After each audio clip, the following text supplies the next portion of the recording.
प्रदेश के युवाओं के साथ जो बदसलूकी हो रही है उसकी तस्वीरें देखकर विचलित करने वाली है। उसकी तस्वीरें देखकर मन क्षुब्ध हो जाता है। उनको सड़कों पे दौड़ाया जा रहा है, पुलिस लाठियों से भांज रही है, उनके फोन छीने जा रहे हैं, उनके साथ ज्यादती की जा रही है। उनका क्या गुनाह है? वो रोजगार मांग रहे हैं, वो जायज मांग लेकर सरकार से अपील कर रहे हैं। 9 करोड़ उत्तर प्रदेश के युवाओं का भविष्य गर्त में डालकर सरकार पूरी तरह से निरंकुश पुलिस से इन युवाओं को पिटवा रही है। अभी आरओ की परीक्षा हुई थी, 411 पद थे, 14 लाख लोगों ने रजिस्टर किया था। एक पद के लिए 3500 के करीब लोग। आशंका है कि पेपर लीक हो गया था। जो अभ्यर्थी थे वो कह रहे हैं कि री एग्जाम करा लीजिए। सरकार टस से मस होने को तैयार नहीं है। जायज मांग जब कर रहे हैं युवा, तो उनको पुलिस से पिटवाने का, फोन छीनने का, उनका उत्पीड़न करने का काम कर रही है। पुलिस भर्ती अभी होने वाली थी, 60,000 से ज्यादा पद आए थे, 50 लाख से ज्यादा आवेदन आए।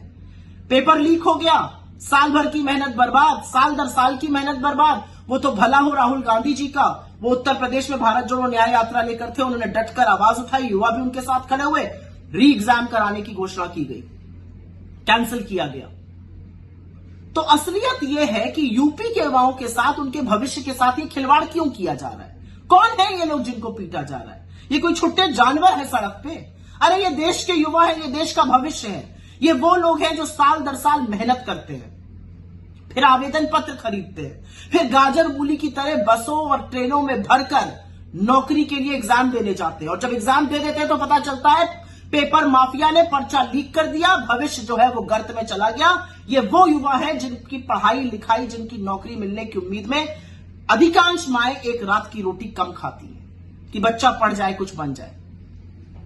और इन्हीं के खिलाफ उत्पीड़न कर रही है योगी मोदी सरकार। यही डबल इंजन की असलियत है।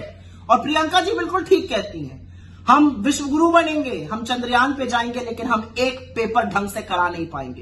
एक पेपर लीक माफिया को धर दबोचा नहीं गया उत्तर प्रदेश में। एक के बाद एक पेपर लीक हो गई, ये पहली बार नहीं है। चाहे लेखपाल हो, चाहे यूपी टेट हो, 400 पेपर पिछले 7 साल में लीक हुए। अंत में एक बात जरूर कहूंगी, इस सरकार की कोई गारंटी हो ना हो, नौकरी की गारंटी नहीं है, लेकिन अगर नौकरी मांगोगे तो मोदी की यह गारंटी है कि लाठी से पीटे जाओगे। और अगर वहां कसर रह गई तो उसको योगी पूरी कर देंगे। लेकिन यह भूल जाते हैं कि देश के युवा जब उठ खड़ा होता है तो बड़े बड़ों को घुटने टेकने पड़ते हैं। तो अपनी जायज मांगों को लेकर आप लड़िए, क्योंकि लड़ना जरूरी है। लड़ने के बाद ही आपको हक मिलेगा। ये घुटने टेकेंगे और फिर से परीक्षा होगी। युवाओं के भविष्य के साथ खिलवाड़ करने वालों, याद रखना, युवाओं को न्याय देना पड़ेगा और वो न्याय हम लेकर रहेंगे।